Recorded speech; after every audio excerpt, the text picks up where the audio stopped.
Okay, so what I'm doing here is I'm trying to use the TYT MD-380 here to pick up signals that I have not programmed into it. So we've got this channel here, which is 449.475, and I don't know the color code or group that the transmissions on here are using. Now this channel has a mix of analog and digital in use on it because it's a shared channel. There we can hear DMR, and I'm going to try to listen into that DMR without knowing the color code or groups that it's using. Now listening in without knowing the groups is easy because this TYT has the firmware update on it that allows you to listen in using promiscuous mode, which is just in the settings here. But not knowing the color code is not quite as easy because at the moment you can't listen in without knowing it unless you select the correct one. You can't just scan all of the color codes. So what you have to do is you have to tune to the correct channel on both radios. So if you don't have it programmed in already, then you can go into Utilities, Program Radio, enter your password for front panel programming, and then you can change the receive frequency here. So this is what I did just a minute ago before the video. I changed the receive frequency to the correct one and the transmit frequency as well, and then I also changed the channel name to that frequency as well, just so I knew what channel it was on or what frequency it was on.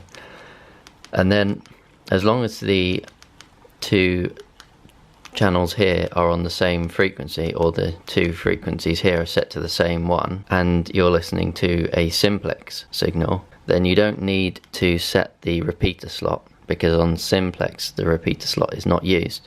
If you're trying to listen into a repeater, then it's a bit more difficult because you have to go through each repeater slot as well as each color code.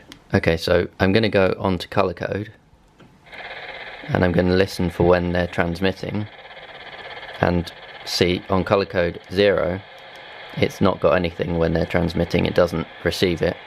So I'm going to change it up to 1, and let's see if they're using color code 1. Now there's a total of 16 including the 0, 16 different color codes that they could be using, but a lot of the time I find that they're using one of the lower color codes. Okay, so the menu's exited. Now we just need to wait a moment until they transmit again and see if they are using color code 1 or not.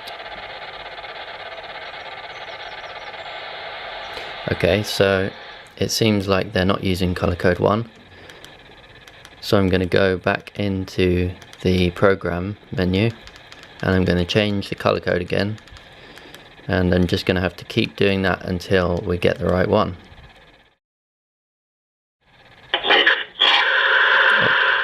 There we go.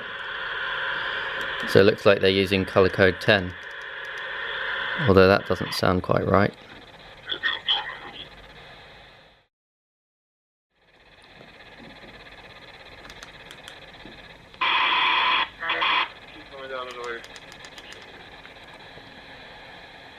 Okay, so I heard some voice on color code 1 then. Yeah, there we go. So it looks like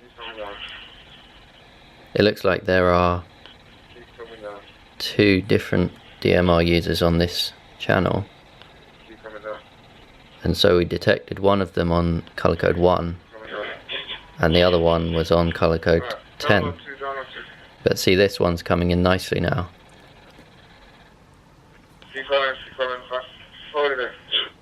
And it sounds like a crane operator.